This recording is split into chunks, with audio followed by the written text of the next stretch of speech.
Check 1 2, check 1 2. Oh man. Yep, the dinosaurs are back. We're trying to get acclimated. At least I am trying to get acclimated to the technology.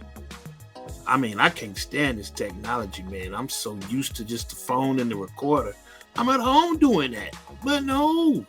The players said that my audio last time was less than perfect. So guess what I'm about to do? I'm gonna have to evolve, man. I'm The gonna have niggas to just force. want you on YouTube. I'm gonna have to evolve, man. I'm gonna have to bite the bullet on this one, man, because I can't stand horrible audio myself, man. I can't do it. So, hey, man, besides that, man, what's going on with you, Tony, man? Man, it's so hard to get in contact with your pimping. Man, what you doing? You playing chess over there? No, man, it ain't hard to get in contact with me. You got in contact with me last night. You Yeah, shot me, and I man. and I shot a message right back. It ain't difficult. Shoot, man. Nigga, you over there playing chess with them cheerings. Well, yeah, that's true. Play, Playing chess with them cheerings, boy. Okay, hey, well, check it out. A couple cats hit me up, man, and they wanted to know what I thought about the latest fracas, the latest debacle going on. And this is something that we know a little something about, right? Right, right. just a little something, something. Yeah, man. Couple cats wanted to know where we stood on the line. Are we team? Damn, what's that nigga name? The football player. You talking about Shannon Sharp? No, not Shannon Sharp, man. You talking about the one that married the thought, or the one that wants to marry the thought, or Skip Bayless? Yeah, okay. It's Skip Bayless versus the other dude. The dude that think he, all that in a bag of chips, and he got 100 baby mamas and shit, man. I don't forgot his name just that quick because I don't really be checking in with these nut bags, man. You know his name, don't you? Nah. Only You thing I don't know? know is old country Mississippi ass straw hat Shannon Sharp. That's the only one I know. Old straw hat Mm. Shannon Sharp. I didn't get too deep into details on who he had beef with. I was looking at Cam Newton. Cam Newton. Okay, yeah. Okay, did you see what Cam Newton had to say to not Skip Bayless, but oh Lord, man. You would think that I would have notes on this shit because I don't have notes because Talking at about the that moment Travis dude. he black. Yeah, And the Travis dude, the one that's marrying the thought. no, not that one. Okay, no. I don't keep up with these niggas beef on ESPN and Fox Sports. Shoot, I man. don't keep up. This is horrible because I knew who they were like an hour ago, but now the buckwheat done kicked in. Now I done forgot who the hell they are. Damn, man, hold on, man. I'm going. Well, anyway, what's her name? Joy Taylor. Okay, we got that one. Okay, we got Joy Taylor, and we got Cam Newton, and then Right. Cam Newton jumped in another dude's ass. Damn it, man. Oh, man, I'm a horrible podcast host. Oh, shoot. See, this is the main reason why I do this shit like on my phone because I can edit this shit. Alright, man. So, let's see how. But no, this is killing me. I'm gonna. No. Skip the. Forget Is it they name. is it Travis Hunter? Is that who? No. Travis. YouTube.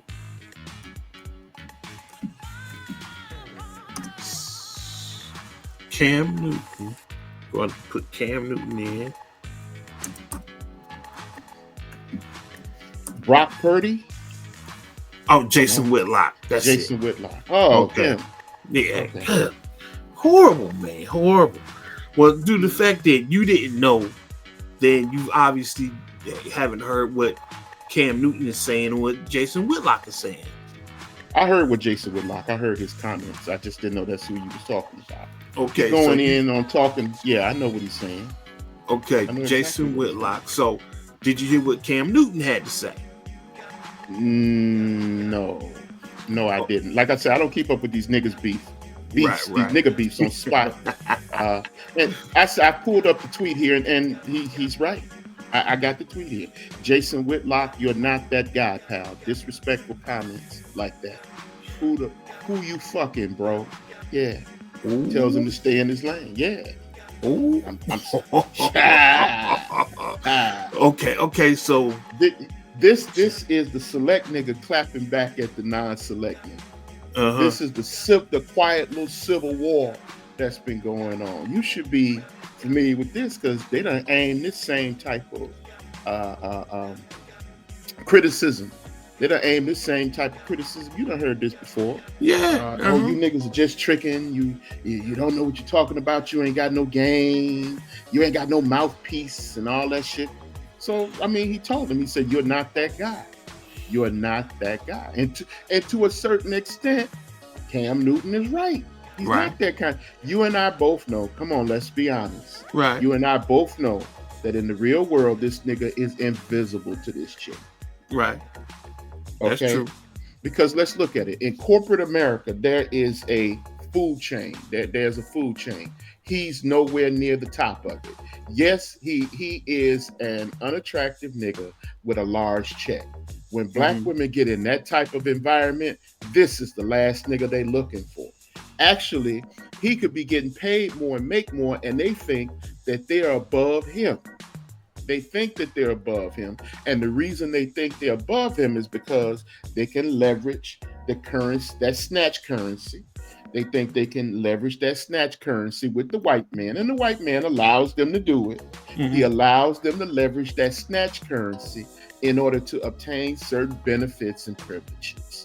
So this is the nigga that she's clowning. This is the nigga that would be sniffing her panties, but she would want nothing to do with him because the white man gives her a whole lot of latitude, because 9 times out of 10, he trying to get up in her panties, and most of the time, a lot of the times, he does get up in her panties. So she's able to run, office politics, dick and pussy politics, and run circles around Jason Whitlock. That's what Cam Newton means, and that's what he's saying. Boy, they're getting personal, boy. They're getting personal out there, Jay. It's always been personal because you gotta look at it, man. I mean, the thing is, and what I've been saying this. There's always been this type. You remember when they used to say, y'all chicks are messing up the game. Yeah. Y'all chicks are messing up the game. It's like, hey, what did we do?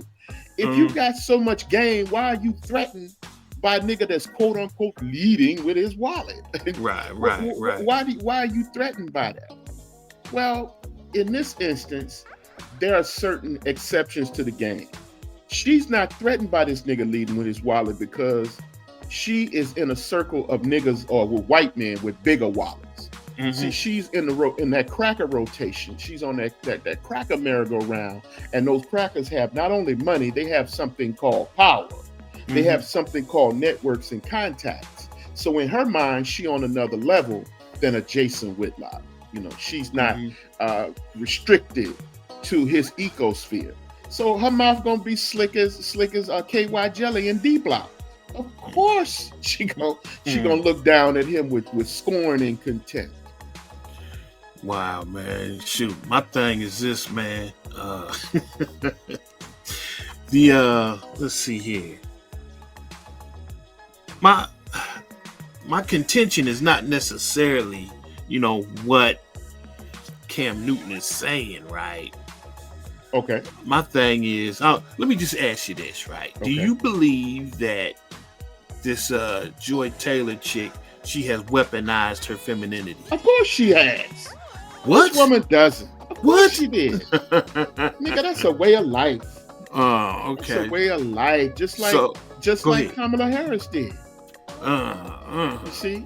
Okay. She did, of course. Let's be honest. The job market, or especially in echelons of power and finance, it's a competitive and ruthless game. It's a male-dominated game. And so they tell us as men to be competitive. Well, you can't get around a nigga with a full sack. You can't get around a nigga that got a lot of influence and check that. You can't get around a nigga that's paid with a degree of power, of life and death making decisions. You can't get around that kind of nigga who got a full nutsack. Women have always known it. Women have always done that. You could go back to what is the man's name in the Bible? I'm getting the buckwheat now. Solomon. Mm-hmm. I'm sorry, not Solomon. Samson and Delilah. That's who I'm talking. Okay. Samson and Delilah. He's the strongest motherfucker in the world. He got undone by some snatch. Because it's natural and inevitable to show some vulnerability with a woman. That's natural. You see, and a nigga can't compete with that. You know? So, you know, yeah, she weapon, no doubt. They do that every day, all day, man. They do that in companies and in corporate offices throughout the world, man. That's been going on since time immemorial. My thing is, we have this so-called Me Too movement, and you got these that shit's done. Yeah, but you know that these broads, they running roughshod, man. You know, they like, oh, he looked at me this way, oh, he talked to me that way. You know, they go into what's the people that they complain to? Not equal opportunity, but human resources. Yeah, human resources. They're complaining to human resources, but these broads running around here with their titties hanging out and their ass cheeks out and whatnot, man. It's just crazy out there. It's like you would say, it's mutual kingdoms. I mean, mutual Omaha. Yeah, wild kingdom out there, man. And when a brother look at the titties and he look at the cheeks and he act on that, then all of a sudden, oh no, you know, you the bad guy now. You know what I'm saying? So I'm just, you know, with Jason Whitlock, what he was saying, I was just like, damn, duh, that's a no-brainer, man. That's how these broads, they get down out here. You know, it's damned if you do, damned if you don't. Because what these chicks is doing is they are gambling, or they're hoping on the chance for you to actually say something to them, to react to, you know, they thirst trap. You know what I mean? But in the event that you go ahead and act on the thirst trap, and then you go ahead later on down the road and you don't give them what they want after you done went ahead and you done been knee deep in the thirst trap. Now it's phase 2 of the trap, or phase 3 of the trap. Now it's he molested me, he did this to me, he did that to me.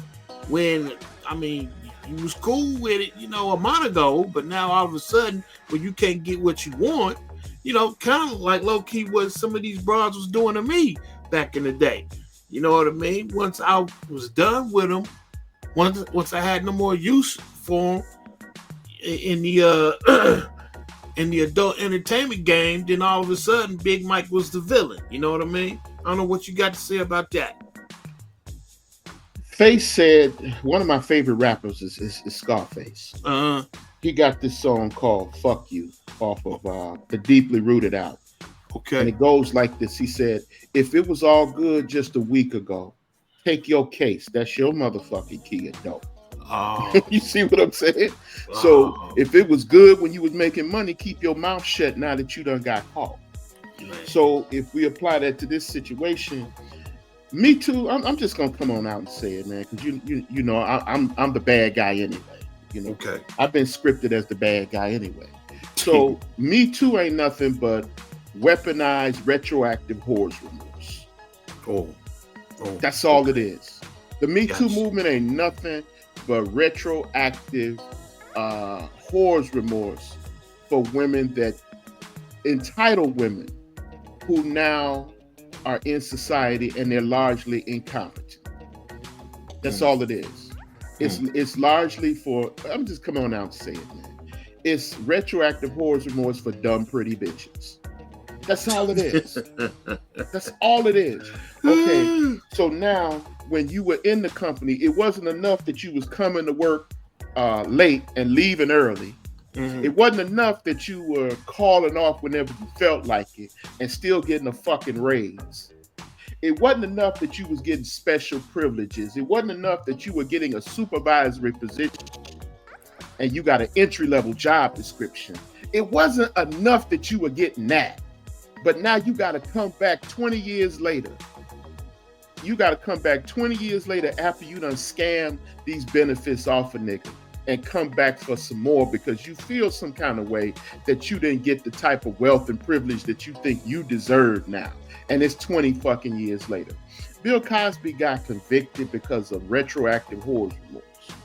A lot of these cases ain't nothing but retroactive whore's remorse. That's all the Me Too movement is. It's these bitches that's past their prime and the phones ain't ringing no more. The niggas ain't applying them cash apps to their bank accounts, you know? And so they passed the era when niggas gonna make it rain. They in their 30s and their 40s. And so now, you know, they broke. You know, a lot of times they are semi-literate. There's a serious, they have serious competency issues. In other words, they can't do shit. Right. They can't do shit. Their looks done went south. Okay, you still cute, but you don't command. What's an elite nigga drink? Patron. Okay. You can't command Patron no more. Now it's on some Wild Turkey shit with you. Now I'm on some Boone's Farm or some Mad Dog 2020 with you. You know, whereas a nigga would take you to the Cheesecake Factory. Now he trying to figure out his scheme how to get you to Applebee's. You see? And so now they feel that crunch after getting over on niggas for 5, 10, 15, 20, 30 years because of how they look. And they don't have any place else to go. They don't have no security blanket. Any nigga that's worth his salt or got a little paper is putting them in rotation because they're getting even for all the times that they got swerved. So they ain't coming to save them. Niggas ain't jumping out the window and putting the capes on no more. So now they sitting back thinking, okay, shit, I'm over here fucked up. These niggas done seen me on the internet. They done seen me getting a load to my grill. And this nigga up here calling me his cyber hoe. My shit about to get cut off. My power's about to get cut off. I'm about to get evicted. What can I do? My grandkids are coming home and asking me, why are they calling me Xena, the warrior princess? What can I do? Who can, you know, how can I don't feel right. How can I get even in this situation? How can I extract my pound of flesh? Well, bitch, you can't get your pound of flesh. You can't obtain that anymore. You don't have any, oh, I know what I'll do. I'll say I was exploited. That's what I'll do. I'll say he tricked it at me. I didn't know the camera was on. He got me drunk. The new one now is, well, he used his status. It was his status. I was intimidated by his status and all that shit. This is a man that's very powerful. So you mean, bitch, you can't say no? Ain't that a bitch? He's so powerful, you can't say no? Right. You know? So that's what it is. It's weaponized, retroactive whore's remorse. That's all it is. Well, check this out. Let me ask you this, man, because I know when Kamala Harris was doing her thing, you seem to have some sort of, I don't know, respect for the broad, because you was like, because she was the district attorney and whatnot. Remember, we kind of had like a brief, discussion about this chick, man, and to me, when I looked at her, I was just like, this is a party girl. Let me clear this up, man. This brought like the party. You know what I'm saying? She never hold on. She never gave me the vibes that she was intelligent at all. But yeah, go ahead. See, I can't say that. Okay. She went through law school. See, remember now, two things can be true at the same time. Okay. It doesn't have to be an either or. It can be an and or but. Okay. You see, she went through 2 years of law school, and that's 2 or 3 years of law school. Dog, that's no simple feat. But check it out. If she has the right connections, she can fucking cheat her way through law school. No, you can't cheat your way through law school. Are you sure? I'm positive. You can't from what I'm hearing, her moms and her dad was pretty well connected. You can't cheat your way through law school. She wouldn't have the clout to do anything like that. That type of shit, I'm gonna go ahead and say it, man. That type of shit is reserved for the 1%. children of the 1%. That they ain't doing that for no Indian nigga. They ain't doing that for Habib, dog. Yeah, that's not gonna be done for Habib, dog. I'm sorry, it's not. But see, that's the thing. They saying that her bloodline is, it ain't just Habib. Her bloodline go back to like some serious movers and shakers and whatnot, man. That's why she was pegged to go ahead and sneak her ass all the way up into the White House. No. The thing is, her background is too dirty, though. You talking about bloodline. You talking about a woman that come from a background where her daddy left her, daddy walked off and divorced her mom. She got a whole lot of grimy hood shit going on. What I understand and know about the elite, man, the elite don't pick people like that. Mm-hmm. They don't. When you look at something like the most popular type of society is an organization like, let's say, Skull and Bones. I'll pick that one because everybody knows about that. Right. Those men may have individual devices and weaknesses, but their parental structures are intact. You take someone like Henry Luce, who was the publisher of Newsweek. His family structure is intact. Now, you can talk about that background or that lineage where Henry Luce is concerned. You can talk about some shit like that where Angleton is concerned. James Jesus Angleton is concerned. You could talk about shit like that where Alan Dulles is concerned. You could talk about shit like that where Richard Helms is concerned, because these are blue blood elites that come from the same community. You understand what I'm saying? Mm-hmm. So there's a qualitative difference between that and what she's doing. What happened was she got good grades in law school, and she knew she had to compete in the male world, and she diddy bop under a dick. She diddy bopped on a dick. She sung on a scrotum, and she got in. Okay, let's talk about the parental situation which you were just talking about. Barack Obama, he come from a broken home, right? Mm-hmm. His mama and daddy wasn't together. Okay, well, let's talk about that. Barack Obama was used for a specific purpose. And you make a good point. I'm glad you brought that up. Mm-hmm. Well, when you get christened by, let's say, Goldman and Sachs, they donated $1 billion to his campaign, right? Mm-hmm. Same way they did that broad. They donated $1 billion to his campaign. But the problem is, and this is nuanced. Let me say that. It's not a straight line here. Right. Because what happens here is there's an excellent book called The Yankee and the Cowboy War by Carl Oglesby. Go and check that book out. And I've said this before on past podcasts. Whenever you have competing sectors of the power elite that are conflicting with each other, what will happen is sometimes people like us will benefit from that, because it's a fight between them that doesn't necessarily become violent. So you're able to squeeze some concessions from that.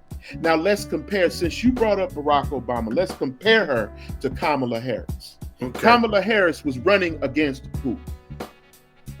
Trump. Okay. Barack Obama was running against who? Shit. John McCain. Was he? Yes. He was running against John McCain. Okay. You always have to look at these little differences because the devil is in the details, right? Mm-hmm. Okay. So you got this guy here who they know would be amenable, and he was amenable to their position. John McCain was in a second-term Eisenhower Republic. What do I mean about that? Why am I saying this? It's because there are sectors of the Republican Party that are actually in financial or economic opposition to the establishment. You got a group of guys, they have a certain agenda. Everybody that is against that agenda, you ain't allowed in the club, okay? McCain wasn't going to be amenable to their positions. He wasn't going to be amenable to what they wanted to do as far as militarily. And when I say militarily, I'm talking about things like defense contracts. I'm talking about spending. This is how these guys get wealthy. So they're looking for ways that will increase their wealth and power, and they're looking for people that will serve that interest. And Barack Obama was more amenable to them than John McCain. Because John McCain is talking about, well, No, we're gonna have to start looking at some things here. Now they know they can't touch the Pentagon's budget like that. They know they can't fuck around too much with the defense budget. But John McCain is not the kind of guy you want. So okay, who's gonna give us the less trouble? Let's get this nigga over here, because black people will get in line behind him. Right. White people will get in line behind him. And when he's in office, we can control him. And that's largely what they did. So what they were able to do, they could control him through the billions and billions of dollars, which they threw at him. Okay, when you get in there, you're going to let the bank solve. He did that. Right. When he gets in there, he's going to bail out the auto industry. He did that. So there are multiple reasons, but in this case, when you got her, it's like, okay, no.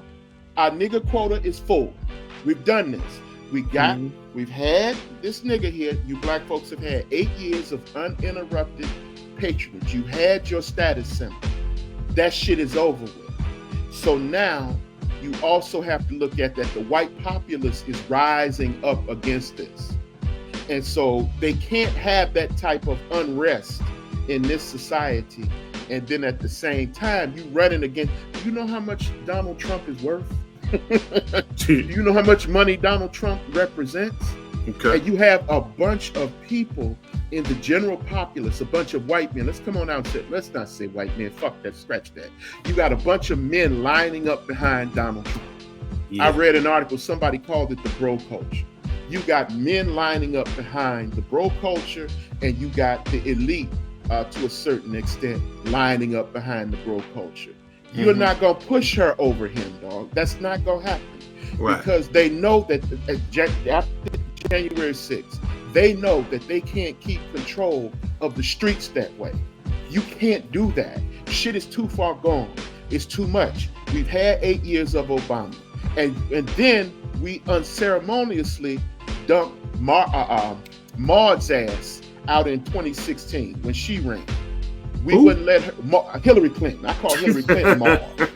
Okay. Some of my older listeners out there, they'll know where I'm coming from when I use that name or that analogy. Right. We got rid of Senator, let's call her Senator Palpatine. We got rid of Senator Palpatine. Okay. We didn't let her in the White House. We ain't finna let this black, well, y'all don't call her black, but fuck it. For the most part, niggas recognize her as black. Whether you can argue that she is. But for the most part, they ain't finna let this black chick in this White House, man. It's just not finna happen. Right. It's just not gonna happen. So her pedigree, whatever that may be, is not strong enough to breach that purpose. It just wasn't there. Because I'm gonna be honest with you. I'm gonna tell you, I did not want a woman. I don't want a woman of any color in the White House. I'm just telling you, flat out, man. I don't want it. You remember what happened when we went to that courthouse, dog? Yeah, man. You remember? And this wasn't a black woman; it was a white woman sitting up there on that bench, man. Yeah. You see, I don't want any woman in the house of the president. I do believe that there are some spaces that are strictly reserved for men, that men should strictly. I do believe in gender roles. I don't believe a woman should be leading the military. Am I sexist? Maybe so, but fuck it. I don't care. This is how I feel. So they knew that the powers that be, or whatever you want to call them, they could check the temperature of the country and their own temperature as men, and they knew that this was not the thing to do. They know that. So she got that far, because she was on Joe Biden's ticket and he didn't have anybody else to put in there that could garner the black vote. You also have to look at that angle, because she's going to bring the black vote and she's going to bring the female vote. And most importantly, she's going to bring the financial constituency of those black people that are professional. She's going to bring the constituency of that educated Divine Nine. She's going to bring the Roland Martin crowd, and she's going to bring all of the elite black people to the table so he could get the vote and get the financial support such that there is in the black community. That's why she got to the White House. It had nothing to do with her bloodline. It had to do with her ability to further that wing of the Democratic Party's intentions, their goals and objectives.